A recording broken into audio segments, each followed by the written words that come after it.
Thanks, Valerie. Thanks to the panel, another lovely panel. We'll move on to our next set of awards. I just wanted to give one short announcement. If you're at all like me, sometimes you see the slides from the presentation and think, oh, I need to go to that person, or maybe if you're a presenter, someone has come to you and said, could I see your slides? What we're going to do to try to save you some work is we will request the slides from all of the presenters, and any of them that send those to us, we'll make sure that we share them with the attendees here, and the folks that are looking at the live stream, we will make sure that those are made available on the website. So just wanted to let you know that. Okay, we're now at the last set of the mid-career awards, entrepreneurship and then international. Let me introduce to you Bobi Garrett, who will then introduce the Entrepreneurship Award. Bobi is the COO at the National Renewable Energy Lab, one of the DOE labs, and Bobi has focused her career on advancing new technologies from concept to commercial application. Her current role as the COO at NREL, Bobi is a member of the lab executive team, and then her responsibilities are around the functions that connect the laboratory to the market, so things like partnering, technology transfer, and programs to catalyze the development of clean energy innovation ecosystems, both locally, nationally, and globally. I have had the opportunity to work with Bobi several times. Our careers kind of intersect at different parts of the lab and NREL, and both in commercialization and sometime in Colorado, and now in C3E. And she is impressive in all of those roles, and I will turn the microphone over to her.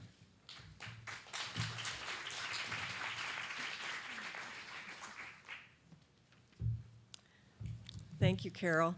I have to echo the sentiments of those that have presented previous awards and start by saying that this truly is a gift to be here, a gift to be a C3E ambassador and to have that platform, to be able to amplify the messages and intent of this organization and initiative, and to thank DOE, MIT, and Stanford for both thinking of C3E, recognizing the gap, and then stepping in to fill the gap, and really to run this annual event to spark a fire in all of us. It's about what we carry out of this room and what we do next that's important. With that, the C3E Entrepreneurship Award recognizes women who have developed and demonstrated innovative clean energy technologies or business models that have the potential to drive market transformation towards clean energy. And I'm very pleased to present the 2016 award for entrepreneurship to Emily Kirsch. Emily is the founder and CEO of Powerhouse. And I was thinking to myself as I was reading the award, one of the things that we have a little fun with once in a while at work is thinking about what would the hashtag for this be? So I thought hashtag passionate and driven, hashtag risk taker, this is my favorite one, hashtag healthy disrespect for the status quo. That's Emily. Powerhouse is the first incubator and accelerator dedicated to solar entrepreneurs. Through Powerhouse, Emily has created a destination for innovation, collaboration, and support for building strategic, mutually beneficial alliances between venture capital, angels, renewable energy executives, and entrepreneurs to drive success in solar software and the fintech industry. I have to admit I had to look that up and educate myself on that as well. Under her leadership, there's been some really impressive results. Since 2013, Powerhouse has hosted over 40 solar-focused startups and organizations. It's invested in 14 and celebrated 4 acquisitions. Collectively, Powerhouse startups have generated over $52 million in revenue, raised $287 million in capital, employed over 300 people, and have contributed to the installation of over 242 megawatts of solar in the US and abroad. Emily's not only moving the needle on advancing solar energy by supporting startups, she's a leader by being a female in an industry that's not noted for that demographic. As many of you might know, just 4% of venture capital funding goes to startups with female founders and CEOs, and just 1% goes to founders that are Black and Latino. So Emily, just by virtue of being the CEO of Powerhouse, is providing a leading example, role model for the industry, helping change the face of the industry. But not only that, under Emily's leadership, 25% of the startups in Powerhouse's accelerator have founders and CEOs that are females, Black, or Latino. Additionally, Emily was a leader involved in the launch of the Green Job Corps, Oakland's first renewable focused jobs training program, and the founding co-convener of the Oakland Climate Action Coalition, which has very aggressive climate goals.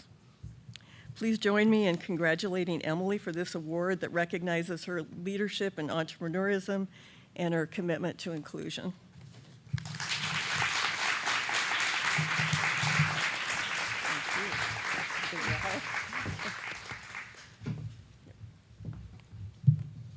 We'll step back.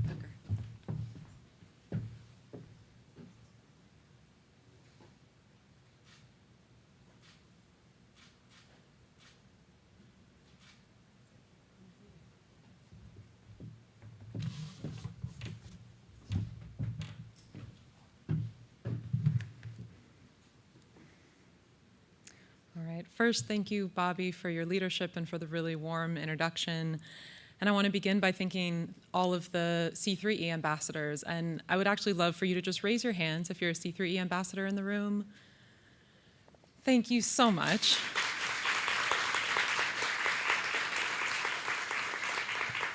C3E is a testament to the idea that if you can see it, you can be it. You ambassadors have shown us what's possible with your grit, your determination, your ambition. It wasn't easy to get to the pinnacles of your careers when you had, in most cases, no female role models, but you did it anyway. So for myself and for all the women in the room, we appreciate you and we see you for what you've done. I came to my first C3E in 2013 when I had just started Powerhouse. I was introduced to C3E by Caroline McGregor. That year, I met Seth Wiseman, who I'm not sure if most of you in the room know, but there are actually 2 ambassadors that are men, and Seth is one of them. And like many of us at our first C3E, I looked around the room and looked at all the panels, and it was my first experience being at a conference, an energy conference, where the majority of us are women. And so I asked Seth, what's it like when the gender ratio is flipped, and you're one man amongst a sea of women? You know, what was that like? And for those of you who know Seth in true Seth form, he was like, I love it, it's great. So since then, Seth has not only joined our advisory board at Powerhouse, but since January, he's also been my executive coach. And it's fair to say that without me coming to C3E in 2013 and without Seth's leadership at Powerhouse, I don't think I would be here on stage with this award. I want to thank the women and the men in my life who have helped shape my career. To my first role models, Van Jones, who's now with CNN, but who was my first boss. Nancy Fund, one of the ambassadors for C3E at DBL, one of the few leading venture capitalists in the clean energy space that's female. And to Colleen Calhoun of GE.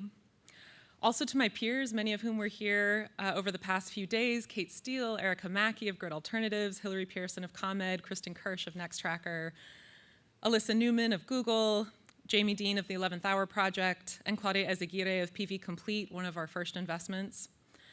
And most importantly, to the Powerhouse team, to Alex Harbour, who nominated me for the award, for Veronica, who supports me in every way at Powerhouse, and to Emily Fritzy, who's recording right now in the front. I couldn't be more honored to work with all of you. What I have to say is this award doesn't belong to me. It's It takes risk to start Powerhouse and to start a company that supports other entrepreneurs, but it takes a lot more risk and bravery to be the founders and CEOs of the kind of companies that we back. Just raise your hand if you were here yesterday for Ugwem Aneo's panel. It was the first panel. So Ugwem is the kind of entrepreneur who I am in awe of. And raise your hand if you're an entrepreneur or have been an entrepreneur and you're in the room. Just show of hands. And raise your hand if you know of a clean energy company led by a woman. Okay. These are my heroes. And this award is yours. And your work now couldn't be more important. Bobi mentioned the stats in the venture community. 90% of venture capitalists in the US are both white and male. As she mentioned, less than 4% of VC funding goes to women, less than 1% to underrepresented people of color, particularly Black and Latinos. At Powerhouse, I'm proud to say, since I gave you those initial numbers, 50% of our investments now have gone to startups with founders and CEOs that are women, underrepresented people of color, particularly Black and Latinos, and or members of the LGBTQ community.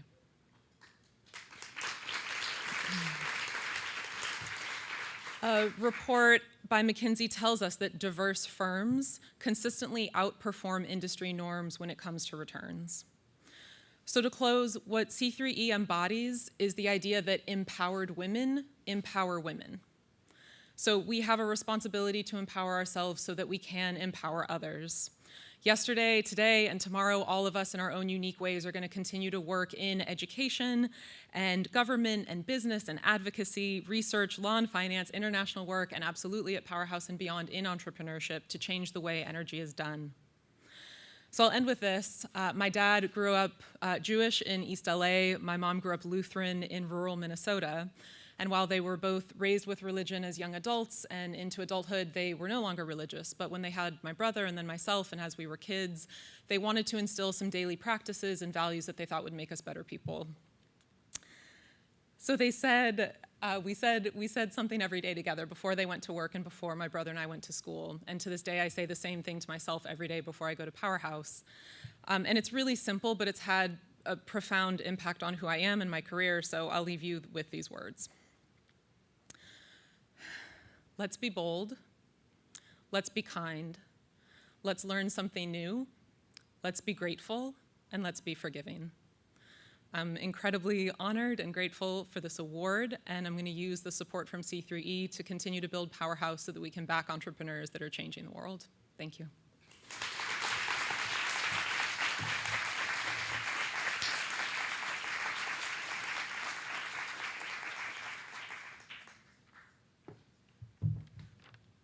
It's one of those days when you just love your job.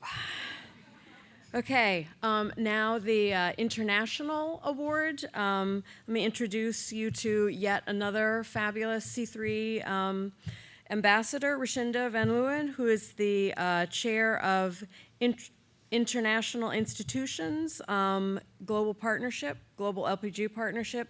She, like many of the ambassadors, she has 25 years of experience. Her experience is in international executive management.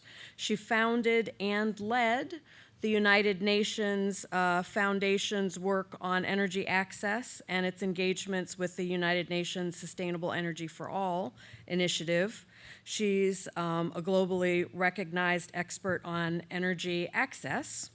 Before joining the UN Foundation, she worked at Good Energies, a global renewable energy private equity firm, where she led investments in emerging markets. Richenda also leads work on bringing clean cooking fuels and solutions as part of the needed suite of energy access services across Africa and other parts of the developing world. So she's well qualified to present the International Award.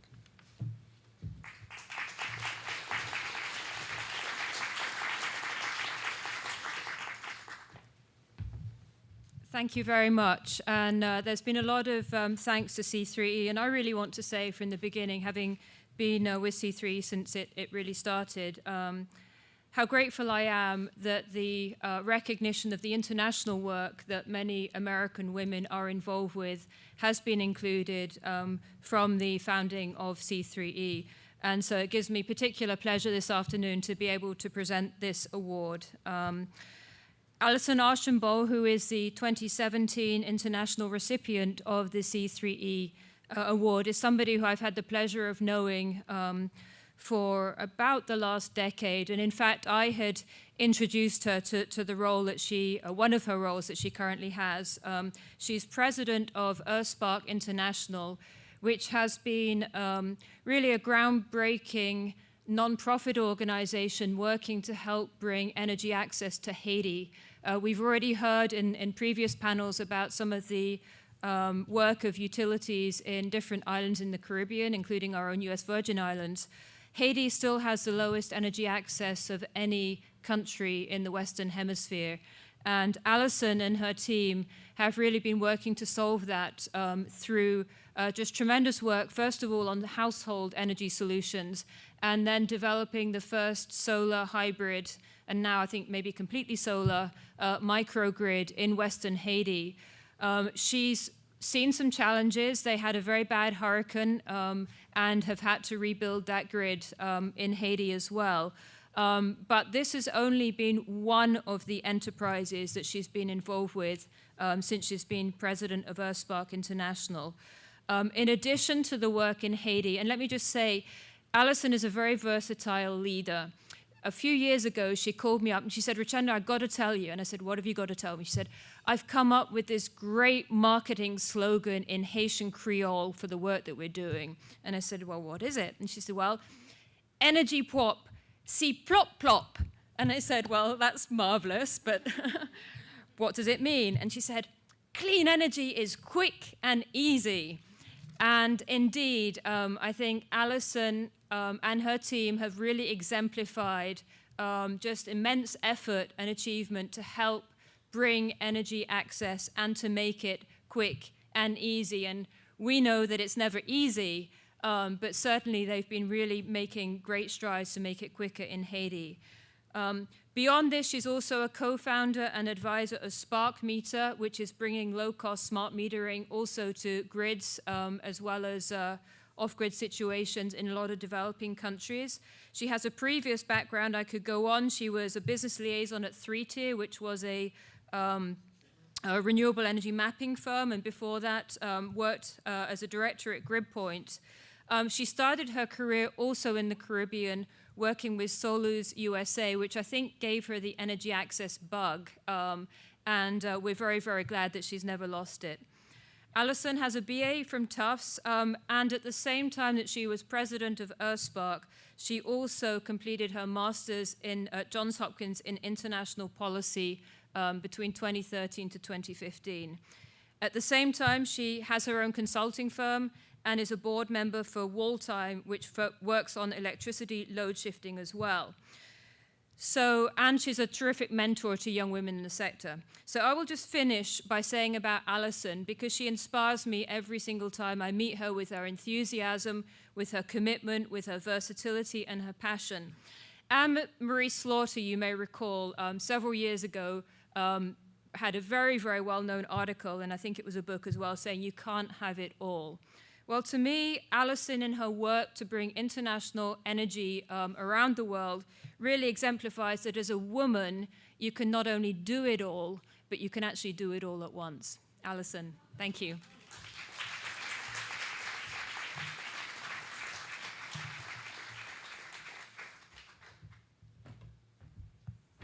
Thank you, Richenda. Let's go up in front of this.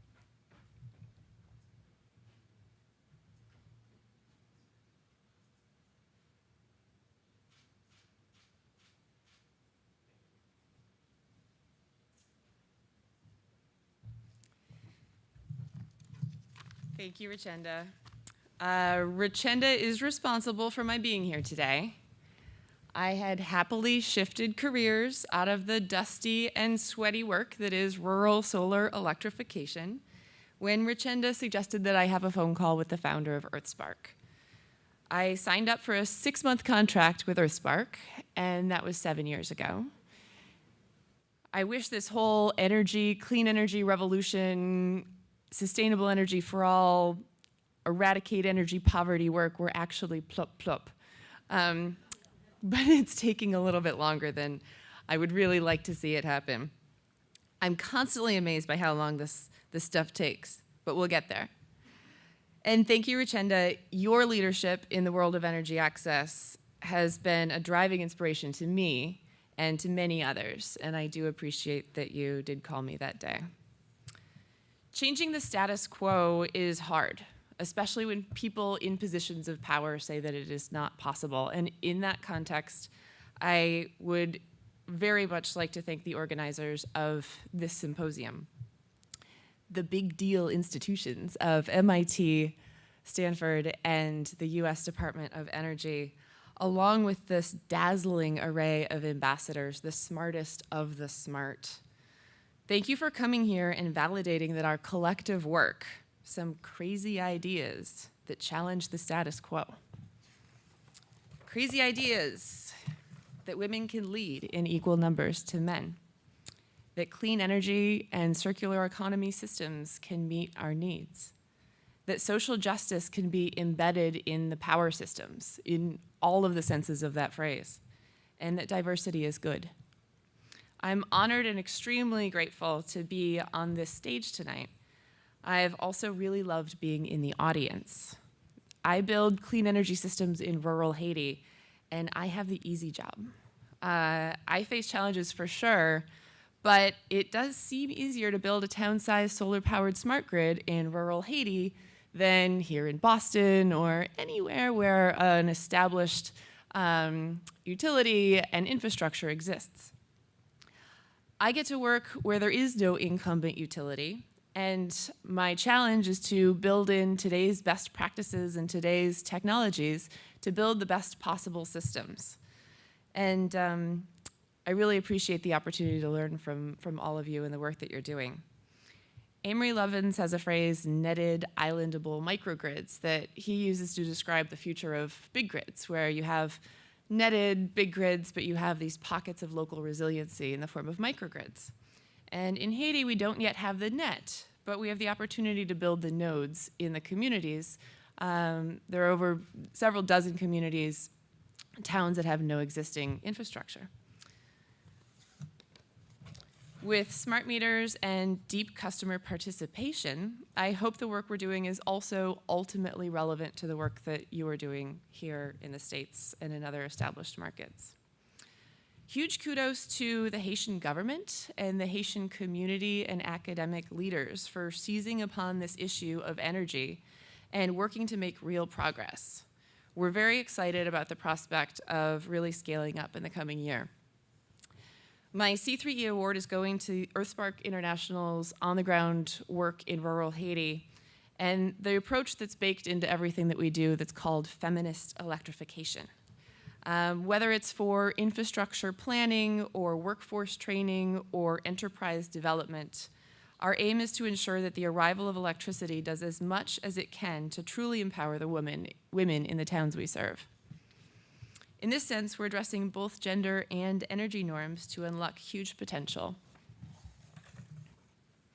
I'd really like to thank the nominator and nominating team, Scott Sklar, Ken Westrick, and Dan Schnitzer, our men I'm lucky to call mentors, colleagues, and friends. I'd like to go back in time and thank Sarah Hammond-Crichton, Richard Hansen, John Rogers, and Calestis Juma, who encouraged me when I was an undergraduate at Tufts to question the norms I was seeing in campus and global energy systems. Thank you to the amazing Earthspark and Energy Pwop teams. It is an honor and a true pleasure to work with you guys. Especially I'd like to shout out to Adam Eberwin and Wendy Senesi, who weathered Hurricane Matthew in Les Anglais with our local colleagues and the community last year. I'd also like to share this award with Rachel McManus, my incredible colleague who is here today and who truly makes Earthspark work. Thanks to my parents who've made this path possible for me, and to my wonderful husband, Stephen, who is not only a fabulous life partner, but a fantastic parent to our daughter, Taya, who turned 1 last night. In closing, there's a Haitian proverb, femme c'est potomiton. So women are the pillars of society. So thank you, mighty pillars here and everywhere, for standing strong, being brave, and pushing for the progress in the world that we all need to see. Thank you.